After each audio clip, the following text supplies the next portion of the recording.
لیکن تاریخ کا عجیب اور دردناک المیہ دیکھیے۔ جس عظیم خلیفہ نے اس ہجری کیلنڈر کا آغاز کیا تھا 24 ہجری کے اسی کیلنڈر کے پہلے دن یعنی یکم محرم کو وہی فاروق اعظم رضی اللہ عنہ اپنی نیند سو رہا تھا۔ آج یکم محرم ہے، اسلامی ہجری سال کا پہلا دن۔ ہمارے ہاں ایک عام تاثر یہ پایا جاتا ہے کہ سانحہ کربلا کی وجہ سے محرم محض غم اور سوگ کا مہینہ ہے، لیکن اگر ہم حق کی خاطر دی جانے والی قربانیوں اور اسلامی تاریخ کے اوراق پلٹیں تو شاید ہی سال کا کوئی دن ایسا گزرے جب کسی عظیم ہستی نے اپنا خون نہ پیش کیا ہو۔ اس لیے کوئی بھی دن یا مہینہ محض رسمی غم کے لیے مختص نہیں کیا جا سکتا،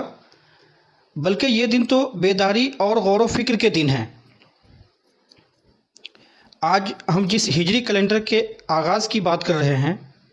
ذرا پہلے اس کی تاریخ جان لیجیے۔ جب اسلامی ریاست کی سرحدیں پھیلیں، نظام حکومت وسیع ہوا اور خط و کتابت بڑھی تو ایک باقاعدہ کیلنڈر کی ضرورت محسوس کی گئی۔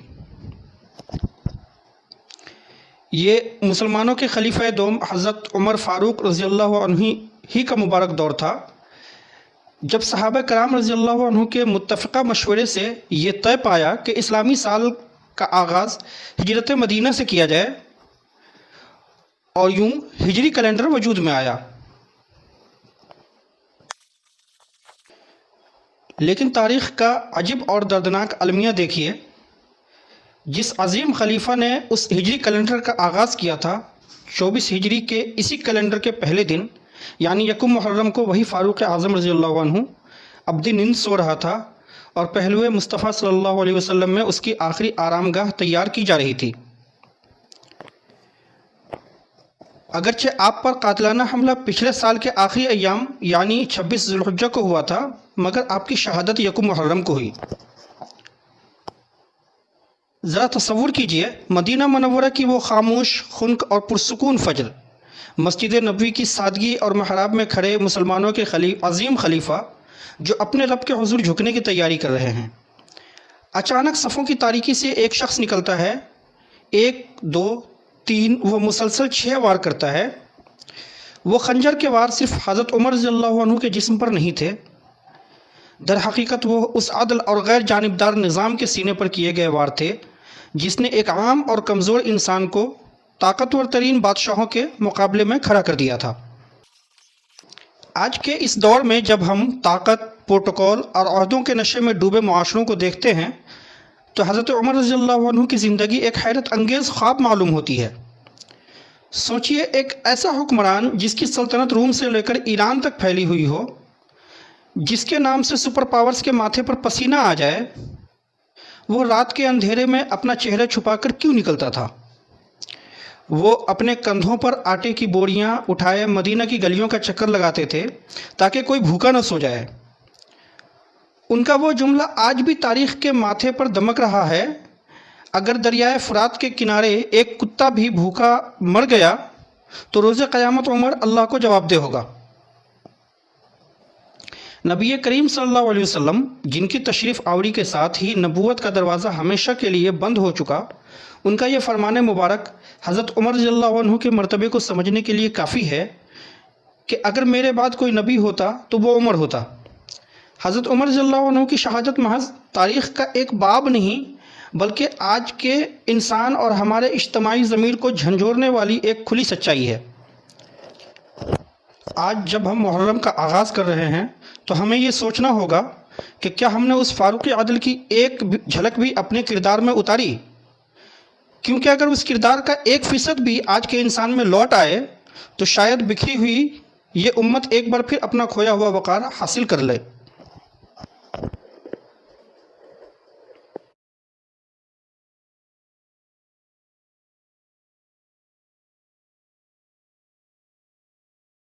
تاریخ کا کیسا عجیب اور دردناک موڑ آیا۔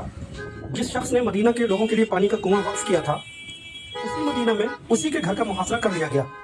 40 دن تک خلیفۃ المسلمین حضرت عمر فاروق رضی اللہ عنہ کی شہادت کے بعد جب مدینہ کی فضاؤں میں ابھی سوگ باقی تھا تو امت کی قیادت سیدنا عثمان غنی رضی اللہ عنہ کے کاندھوں پر آئی۔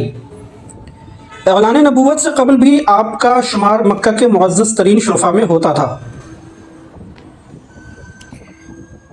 یہ تاریخ کا ایک انتہائی درخشاں باب ہے کہ اہل خانہ کے علاوہ محمد عربی صلی اللہ علیہ وسلم کی رسالت پر ایمان لانے والے سب سے پہلے شخص خلیفہ اول حضرت ابوبکر صدیق رضی اللہ عنہ تھے، اور حضرت عثمان رضی اللہ عنہ کی ان سے گہری دوستی تھی۔ اس لیے حضرت ابوبکر رضی اللہ عنہ کی ایمان پر آپ بھی فوراً حق کی آواز پر ایمان لے آئے۔ یوں آپ کا شمار سب سے پہلے اسلام لانے والوں میں ہوتا ہے۔ آپ کو نبی کریم صلی اللہ علیہ وسلم کی 2 بیٹیوں کے شوہر ہونے کا بے مثال شرف حاصل ہوا اور آپ ذو النورین کہلائے۔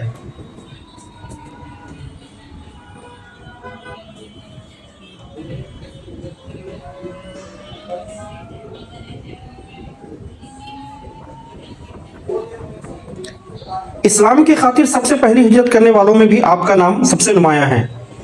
جب مسلمانوں پر ظلم کی انتہا ہو گئی تو آپ نے نبی کریم صلی اللہ علیہ وسلم کی صاحبزادی حضرت رقیہ رضی اللہ عنہ کے ہمراہ حبشہ کی ہجرت کی۔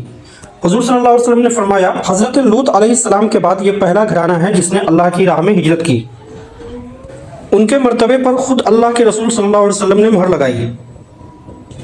صلح حدیبیہ کے موقع پر جب افواہ پھیلی کہ کفار نے حضرت عثمان غنی رضی اللہ عنہ کو شہید کر دیا ہے تو نبی کریم صلی اللہ علیہ وسلم نے صحابہ سے جینے مرنے کا عہد لیا، جسے بیعت رضوان کہتے ہیں۔ اس نازک موڑ پر حضور صلی اللہ علیہ وسلم نے اپنے ایک مبارک ہاتھ کو حضرت عثمان کا ہاتھ قرار دے کر اپنے دوسرے ہاتھ پر رکھا۔ جن کا ہاتھ سرور کائنات صلی اللہ علیہ وسلم کا ہاتھ بن جائے ان کے مقام کا عالم کیا ہوگا۔ حضرت عمر فاروق رضی اللہ عنہ سے آپ کا رشتہ محض جانشین کا نہ تھا، بلکہ فاروقی دور خلافت میں آپ حضرت عمر رضی اللہ عنہ کے سب سے قریبی اور معتمد مشیر تھے۔ آپ کی خلافت کا دور فتوحات کا ایک سنہرا دور تھا، جس میں اسلامی ریاست کی سرحدیں مشرق و مغرب میں بہت دور تک پھیل گئی۔ مالی قربانیوں میں بھی آپ کا کوئی ثانی نہ تھا، بیر رومہ خریدنا ہو یا غزوہ تبوک کے لیے لشکر تیار کرنا ہو۔ حضور صلی اللہ علیہ وسلم نے خوش ہو کر فرمایا تھا، آج کے بعد عثمان جو بھی کرے اسے کوئی نقصان نہیں پہنچے گا۔ ان کا سب سے عظیم کارنامہ یہ ہے کہ جب فتوحات کے باعث دور دراز علاقوں میں قرآن کی تلاوت میں لہجوں کا اختلاف سامنے آیا تو یہ حضرت عثمان رضی اللہ عنہ کی بالغ نظری تھی، جس نے پوری امت کو ایک ہی مصحف پر جمع کر دیا۔ اگر تاریخ کا کیسا عجیب اور دردناک موڑ آیا، جس شخص نے مدینہ کے لوگوں کے لیے پانی کا کنواں وقف کیا تھا، اسی مدینہ میں اسی کے گھر کا محاصرہ کر لیا گیا۔ 40 دن تک خلیفۃ المسلمین پر پانی بند کر دیا گیا۔ اس کڑے اور افسوسناک وقت میں امت کے چوتھے خلیفہ حضرت علی المرتضیٰ رضی اللہ تعالیٰ عنہ نے اس سازش کو روکنے کی بھرپور کوشش کی۔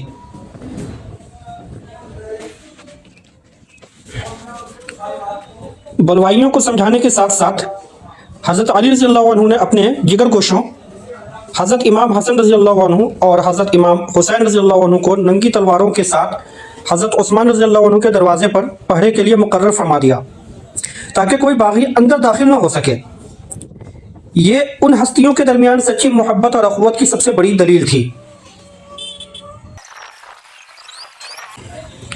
اس جاں گسل آزمائش میں بھی حضرت عثمان رضی اللہ عنہ نے صبر کا دامن نہ چھوڑا۔ آپ نے حضرت علی رضی اللہ عنہ اور دیگر صحابہ سے فرمایا کہ میری جان بچانے کے لیے مدینہ منورہ میں مسلمانوں کا خون ہرگز نہ بہے۔ اور پھر 18 ذو الحجہ سن 35 ہجری کو وہ المناک گھڑی آ پہنچی۔ خلیفہ وقت حالت روزہ میں تھے، تلاوت قرآن کر رہے تھے کہ ظالموں نے پیچھے سے دیوار پھاند کر خنجر کا وار کیا۔ ان کے خون کے سرخ چھینٹے قرآن کے انہی مقدس صفحات پر گرے جنہیں انہوں نے خود جمع کیا تھا۔ تاریخ بتاتی ہے کہ آپ کے خون کا پہلا قطرہ سورہ بقرہ کی اس آیت پر گرا، فَسَيَكْفِيكَهُمُ اللَّهُ، یعنی بس اللہ آپ کی طرف سے ان کے لیے کافی ہے۔ جس دن وہ خون قرآن کے وقت پر گرا وہ محض ایک خلیفہ کا قتل نہیں تھا، وہ دراصل امت کی وحدت اور یکجہتی کا قتل تھا۔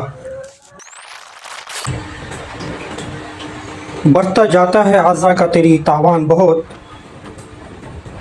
بڑھتا جاتا ہے عزا کا تیری تاوان بہت، خون رلاتی ہے شہادت تیرے عثمان بہت۔ اور کوئی نہیں دنیا میں تو ایک ذو النورین، خوش رہا تجھ سے صدا صاحب قرآن بہت۔